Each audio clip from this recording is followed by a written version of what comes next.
حضرت عمر فاروق اللہ اکبر، حضرت عمر جیسا بندہ 24 لاکھ مربع میل کا حکمران، اور شاہ روم کو خط لکھ کے کہتا ہے میں منت نہیں کرتا، میں حکم دیتا ہوں۔ اتنا تگڑا بندہ۔ جنگ قادسیہ کے لیے حضرت سعد بن ابی وقاص کو بھیجا، فتوح الشام پڑھ کے دیکھیں۔ حضرت عمر بڑے پریشان ہیں، اتنے دن ہو گئے کوئی رپورٹ ہی نہیں آئی۔ اب تو موبائل ہے نا، ایک ایک منٹ کی رپورٹ لیں آپ، بلکہ آپ ایک منٹ کی فوٹو لیں، آپ رپورٹ تو دور رہ گئی۔ حضرت عمر فاروق رضی اللہ تعالیٰ عنہ بڑے پریشان ہیں کہ قادسیہ میں حضرت سعد بن ابی وقاص کے ساتھ لوگ جہاد کرنے گئے، رپورٹ کوئی نہیں آ رہی۔ اتنے پریشان تھے کہ باہر نکل کے نا اس رستے پہ بیٹھ جاتے جو رستہ قادسیہ کی طرف سے آتا تھا، اس جو بھی آتا جاتا پوچھتے جنگ کے کیا حالات ہیں۔ ادھر جب اللہ نے فتح دے دی نا تو حضرت سعد بن ابی وقاص رضی اللہ تعالیٰ عنہ نے نا ایک قاصد کو خط دے کے بھیجا، کہنے لگے عمر کے پاس جاؤ، انہیں اطلاع دو کہ الحمدللہ اللہ نے اسلام کو فتح عطا کر دی ہے۔ یہ حضرت عمر کو جا کے دینا، وہ بڑے پریشان ہوں گے۔ وہ جو اس زمانے میں اس طرح ہوتا تھا کہ کئی دور دور سے صحابہ جو دوسرے شہروں کے ملکوں کے رہنے والے ہوتے تھے وہ بھی آ کے شامل ہو جاتے تھے جہاد میں۔ کوئی ایک دفعہ مدینے آیا، کوئی 2 دفعہ آیا، پھر اپنے اپنے علاقوں میں بہت سارے لوگوں نے زیادہ دفعہ حضرت عمر کو دیکھا بھی نہیں تھا۔ وہ جو قاصد خط لے کے آیا تھا نا، اس نے ایک آدھ دفعہ دیکھا تھا، حضرت عمر بوڑھے ہو گئے، وہ پہچانتا نہیں تھا۔ میری بات کی سمجھ آ رہی ہے آپ حضرات کو؟ ادھر سے وہ خط لے کے آ گیا۔ حضرت عمر مدینے سے باہر نکل کے اس روڈ پہ بیٹھے تھے جو قادسیہ سے آتا تھا۔ جب وہ اس آدمی کو آتے دیکھا تو حضرت عمر اٹھ کے کھڑے ہو گئے، فرمانے لگے قادسیہ سے آ رہے ہو؟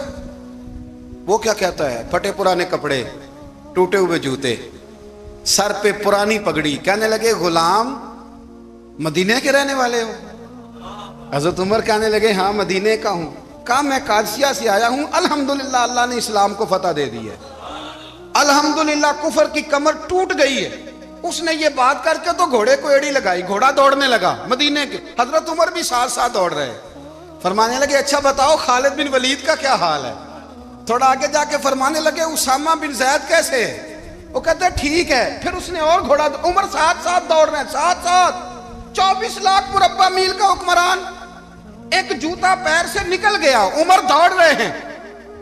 آگے جا کے پوچھتے ہیں سعد بن ابی وقاص کا کیا حال ہے؟ کہ حضور وہ بھی ٹھیک ہے۔ کتنے لوگ میرے شہید ہو گئے مسلمانوں میں سے؟ کہنے لگا صحیح گنتی کا نہیں پتا، یہ لفظ ادا ہوتے ہوتے مدینے کی سرحد آ گئی۔ لوگوں نے عمر کو گھوڑے کے ساتھ دوڑتے دیکھا تو کہا امیر المومنین کیوں دوڑ رہے ہیں؟ وہ غلام چھلانگ لگا کے نیچے آیا، قدموں میں بیٹھ گیا، کہنے لگا حضور آپ نے بتایا ہی نہیں آپ امیر المومنین ہیں۔ آپ فرمانے لگے کیا بتاتا؟ میں تو اونٹ چرانے والے کا پتر ہوں، کیا بتاتا؟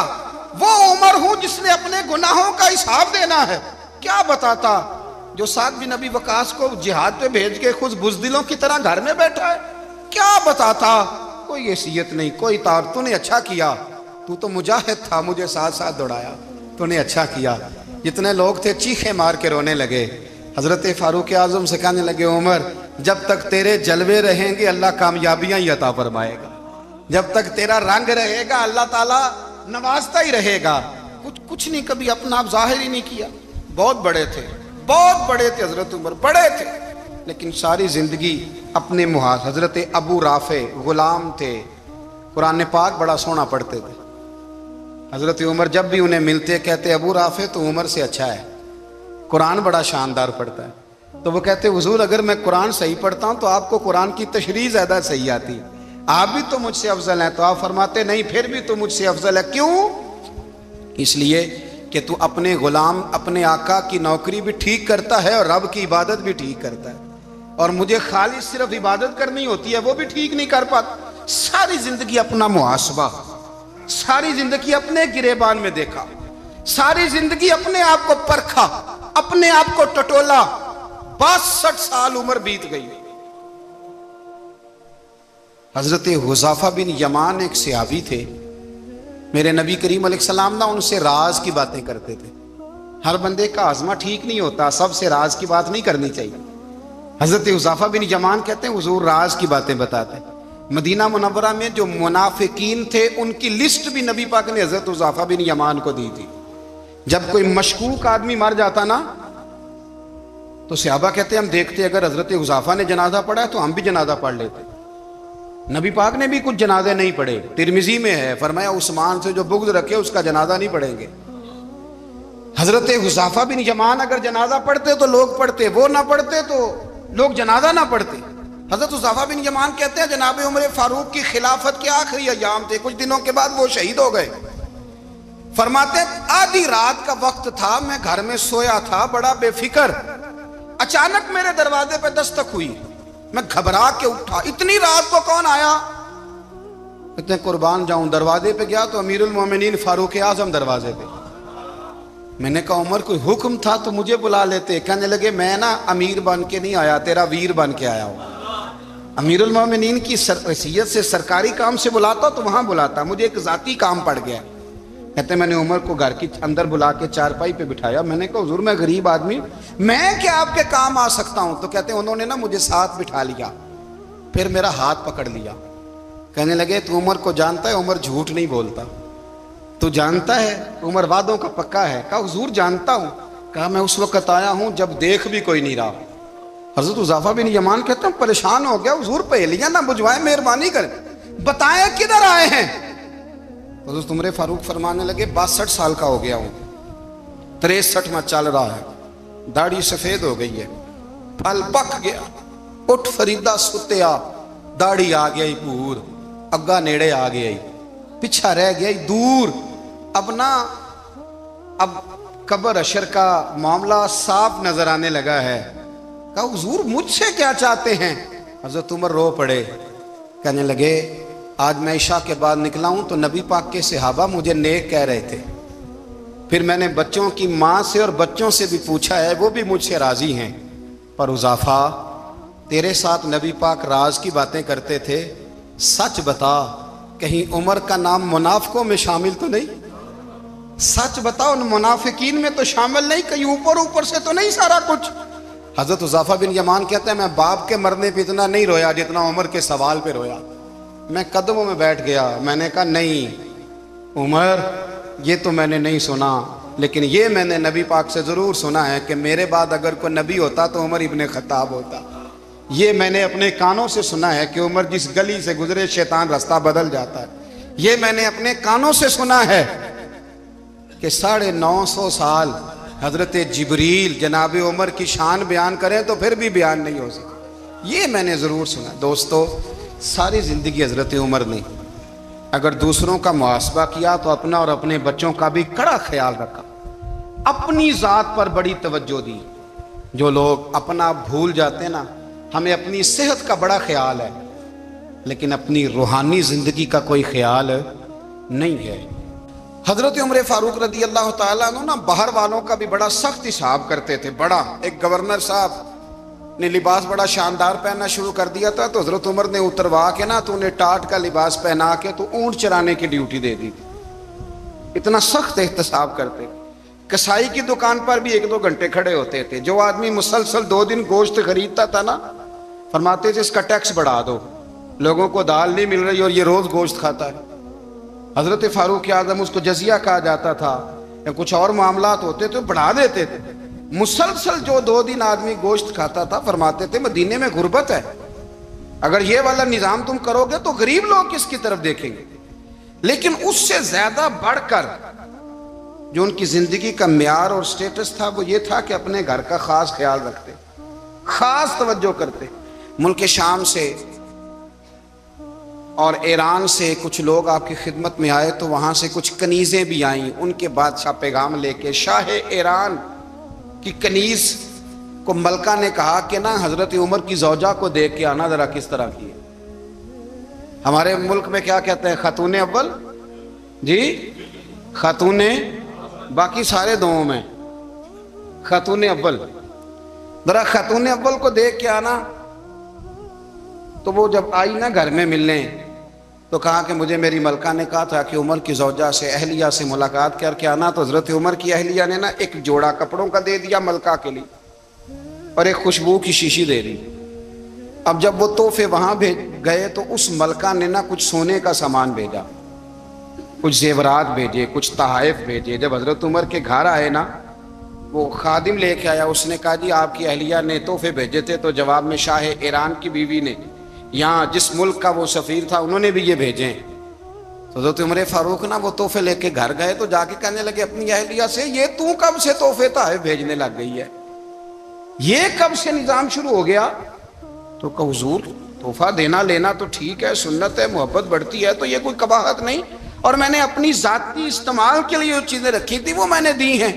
تو حضرت عمر فاروق رضی اللہ تعالیٰ عنہ فرمانے لگے ہم نے کسی ملک کے ساتھ اور اس کے بادشاہ کے ساتھ ذاتی تعلق نہیں بنانا، تعلق جو بھی بنے گا رسول اللہ کے دین کی برکت سے بنے گا، ذاتی رشتے نہیں ہم نے قائم کرنے۔ ذاتی آپ کے ملک کی جو ایئر لائن جس کا ہر سال خسارے کا ڈنڈورا پیٹا جاتا ہے نا، وہ ہمارے بادشاہ صاحب اور صدر صاحب اگر غیر ملکیوں کو گھوڑا کبھی بھیجنا ہو نا، گھوڑا، تو پورا ایک جہاز گھوڑا لے کے تحفے میں جاتا ہے، پورا جہاز غریب قوم کا یہ سرمایہ، اور قوم بڑی بادشاہ ہے، لائنوں میں لگ کے ووٹ دیتی ہے، دو کام ہمیشہ لائن میں لگ کے کرنے، ایک بل لائن میں لگ کے جمع کرانا ہے اور ایک ووٹ لائن میں لگ کے، تاکہ پھر پورے 5 سال لائن میں ہی لگے رہیں۔ مرضی سے آپ ووٹ دینا پر جو بات درست ہے اس کو سنو۔ حضرت عمر فاروق رضی اللہ تعالیٰ عنہ نے اپنی اہلیہ سے پوچھا کتنے کا تھا وہ تیرا جوڑا اور خوشبو کی شیشی؟ انہوں نے کہا 3 دینار کی۔ فرمایا یہ 3 دینار تیرے اور باقی جو تحفے آئے ہیں وہ تو خود کہہ، چونکہ اس نے تیرے نام بھیجے ہیں، تو کہہ کہ میں مال غنیمت میں دیتی ہوں، تو کہہ میں مسلمانوں کو کہہ۔ تو زوجہ ہنس پڑی، کہنے لگی میں نہ بھی کہوں تو مجھے کہنا تو پڑے گا ہی، کہنا تو میں نے ہے ہی، کیونکہ سامنے عمر فاروق ہیں، لہذا فرمایا کہہ دیتی ہوں میں نے دیا خزانے کو۔ حضرت عمر نے جمع کرا لیا۔ میں یہ کیا بات ہوئی، میرے گھر والے جو مرضی کریں، ان کا معیار زندگی جس طرح کا مرضی ہو۔ اور حضرت عمر ایک جملہ کہا کرتے تھے، اللہ کرے کہ یہ باتیں اس دور حاضر میں ہماری سمجھ میں آئیں۔ حضرت عمر فاروق رضی اللہ تعالیٰ عنہ اپنے بچوں کو فرمایا کرتے تھے کہ بہت آدمی کو بھوک لگی ہو نا، اور پھر اس کی پسند کا کھانا پکا ہو، جتنے شوق سے وہ اس کھانے کو دیکھتا ہے نا، فرمایا اس طرح پوری قوم اپنے بادشاہوں کے خاندان کو دیکھتی ہے، اس تیزی کے ساتھ دیکھتے ہیں کہ ان کے گھر میں کیا ہو رہا ہے، ان کا معیار زندگی کیا ہے، ان کا سٹیٹس کیا ہے۔ سیدنا فاروق اعظم رضی اللہ تعالیٰ عنہ نے اپنے گھر کے اندر اپنے بچوں، آپ کے بچے دونوں کاروبار کے لیے مصر گئے، تو وہاں کے گورنر صاحب نے لوگوں سے، ایک بہت بڑا قافلہ گیا مدینے سے مصر تجارت کے لیے، جاتے ہیں نا آج بھی قافلے کئی ملکوں میں، تو یہ گئے تجارت کے لیے۔ تو حضرت عبداللہ ابن عمر، حضرت عبید اللہ ابن عمر، حضرت عمر کے دونوں بیٹے گئے۔ جناب عمر فاروق کے بچے جب وہاں پہنچے تو مصر کے گورنر نے نا لوگوں کو تعارف کرایا کہ یہ عمر فاروق کے بیٹے ہیں، یہ حضرت یہ چودھری کے بیٹے کو کون بتاتا ہے کہ تو چودھری کا بیٹا ہے؟ باہر والے بتاتے ہیں، گھر والے جی، اور سیٹھ صاحب کے بیٹے کو کون بتاتا ہے کہ تو سیٹھ صاحب کا بیٹا ہے؟ اور مالک کو کون بتاتا ہے کہ تو مالک کا بیٹا ہے اور یہ کرایہ دار ہے؟ یہ کون بتاتا ہے؟ یہ سوچ ہم دیتے ہیں بچوں کو، چودھری اور کمی کی سوچ، امیر اور غریب کی سوچ، مالک اور کرایہ دار کی سوچ، گھر کے مالک کی اور کام کرنے والے کی سوچ، یہ ہم دیتے ہیں۔ یاد رکھنا یہ ہم دیتے ہیں، یہ ہمارا مزاج ہے، یہ باہر سے نہیں آتی۔ تو کوئی شہزادہ ہے، تو سیٹھ ہے، تو نواب ہے، یہ سوچ باہر سے نہیں آتی، یہ اماں سوچ دیتی ہے، اماں، یہ ابا سوچ دیتا ہے، اور پھر جب تباہی اترتی ہے تو اس کے ذمہ دار بھی باہر والے نہیں ہوتے، گھر والے ہوتے ہیں، گھر والے۔ ہمارے بچوں کی طبیعتوں پر زیادہ نقش باہر والوں کا نہیں ہوتا، گھر والوں کا ہوتا ہے، یاد رکھیے گا۔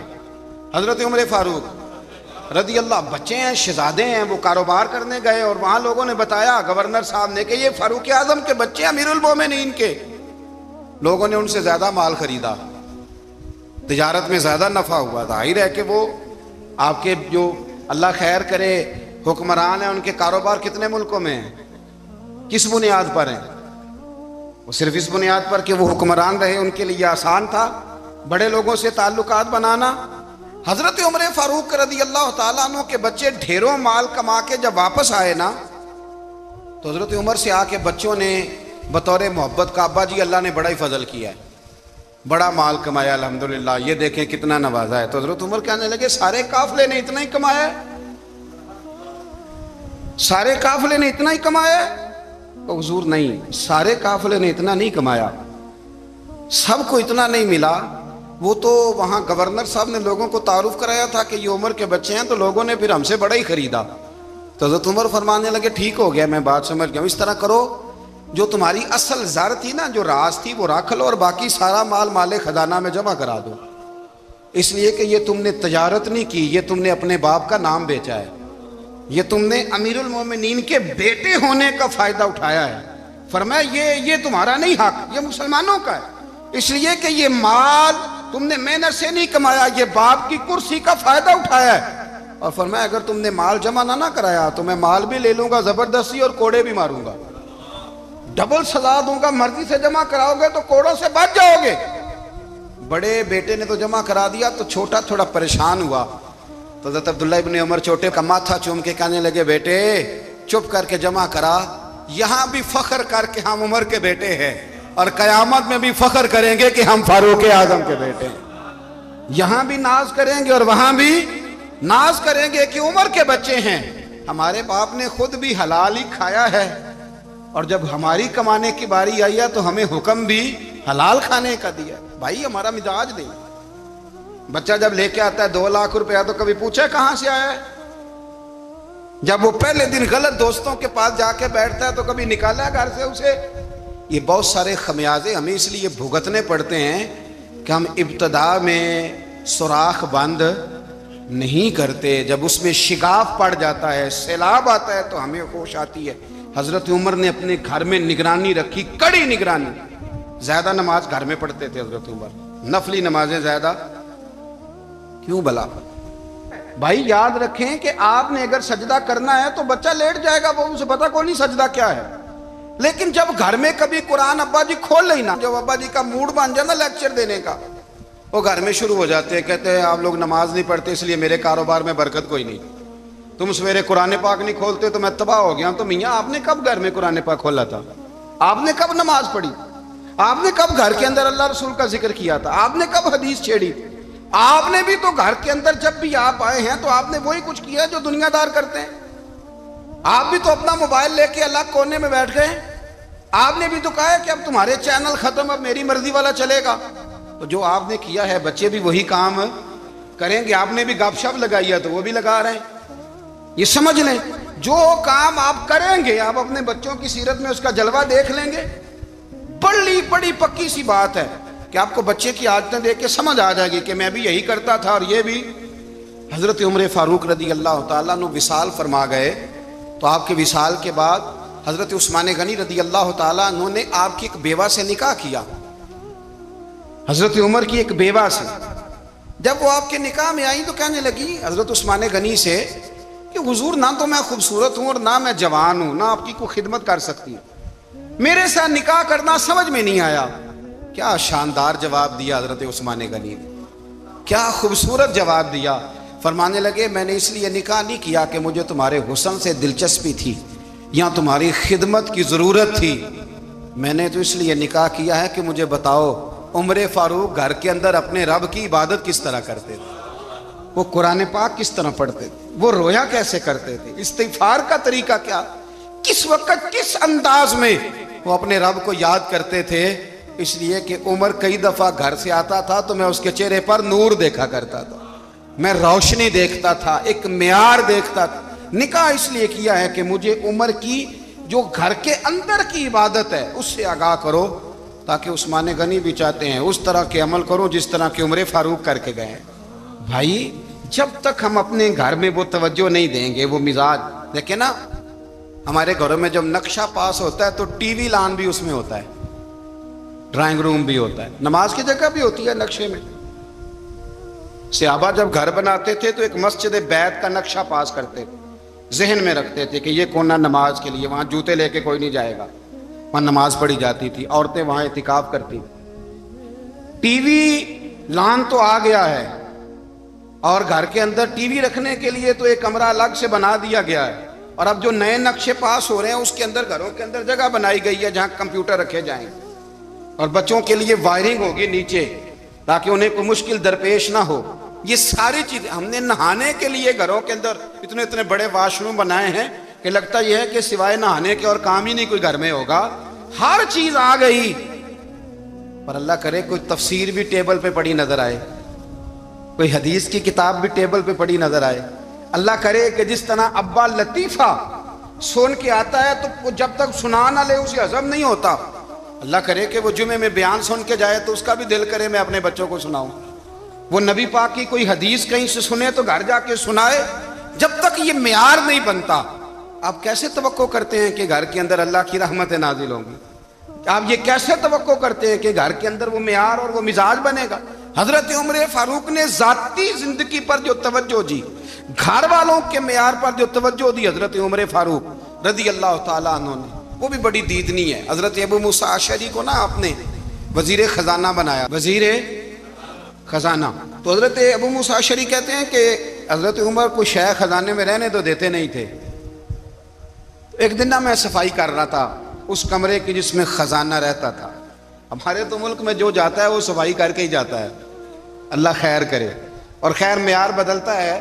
جو پچھلی حکومت ہوتی ہے وہ قرضہ اٹھاتی ہے، وہ باہر سے جاتی ہے تو قرضہ لے کے آتی، اور جو نہیں آتی ہے وہ کہتی ہے ہمیں پیکج مل گیا ہے، وہ قرضہ نہیں اٹھاتے۔ ان کو کیا ملتا ہے؟ یعنی پچھلی نے قرضہ لیا تھا اور ہم نے، واہ جی واہ کیا خوبصورت انداز ہے، اس کا نام بدل کے نا، انہوں نے قرضہ لیا تھا اور ہم نے، میں کہا بڑے شاندار سیانے بندے ہو گئی۔ تو حضرت عمر کے بیٹا گزر رہا تھا تو حضرت ابو موسیٰ اشعری کہتے ہیں میں نے صفائی کی تو 1 دینار نکلا، تو میں نے وہ 1 دینار نا حضرت عمر کے بیٹے کو دے دیا۔ میں نے کہا لو بیٹا اپنے چچا کی طرف سے تحفہ۔ تو گھر جا کے انہوں نے حضرت عمر کو بتایا کہ چچا نے پیسے دیے ہیں، چھوٹے بچے تھے۔ حضرت عمر نے حضرت ابو موسیٰ اشعری کو بلا لیا اور بلا کے فرمانے لگے میں تو تمہیں اپنا دوست جانتا تھا اور تو نے میری اولاد کو ہی دنیا دار بنانا شروع کر دیا، میرے بچوں کو ہی تم نے دنیا دار پیسوں پہ لگانا شروع کر دیا، میں تو تمہیں یار سمجھتا تھا۔ فرمایا تمہیں چاہیے تھا میرے بیٹے کو نصیحت کرتے کہ بیٹا پیسوں سے رب راضی نہیں ہوتا، اس کی رضا والے کام کیے جائیں تو رب راضی ہوتا ہے۔ اور فرمایا تمہیں کوئی اور گھر نہیں ملا تھا تباہ کرنے کے لیے، میرا ہی گھر ملا تھا، اٹھاؤ اپنا دینار اور خبردار آج کے بعد میرے بچوں کے ساتھ یہ والی نیکی نہ کرنا۔ اور ہمارا کیا سٹیٹس ہے؟ دوستی ہے ہی اس سے جو تحفے زیادہ دے، جو بچوں کو خراب کرنے میں مدد زیادہ کرے اس کے ساتھ یہ رہنا۔ حضرت عمر نے گھر پہ اور سب سے بڑھ کر اپنی ذات پہ توجہ کی۔ حضرت ابو مالک رضی اللہ تعالیٰ عنہ کہتے ہیں میں عمر کے پیچھے پیچھے ایک باغ میں گیا، اکثر اس باغ میں جایا کرتے تھے، اور عمر جا کے نا تو درخت کے نیچے بیٹھ گئے اور فرمانے لگے او امیر المومنین اللہ سے ڈر جا، ورنہ جس رب نے حکومت دی ہے وہ عذاب بھی بڑا دے گا، ڈر جا رب سے۔ کبھی ساری زندگی حضرت عمر نے اپنا کوئی تعارف نہیں کرایا، کبھی نہیں۔ ایک بندے نے آپ کے سامنے تعریف کر دی آپ کی تو فرمانے لگے تو خود بھی ہلاک ہوا اور مجھے بھی ہلاک کر دیا، کیا ضرورت پڑی ہے میری تعریفیں کرنے کی؟ اتنی دیر میری تعریف میں لگائی، اللہ کا ذکر کرتا رب تجھے ثواب دیتا، حضور پہ درود پڑھتا تو رب تیرے اوپر رحمتیں نازل کرتا، کس چکر میں ہے؟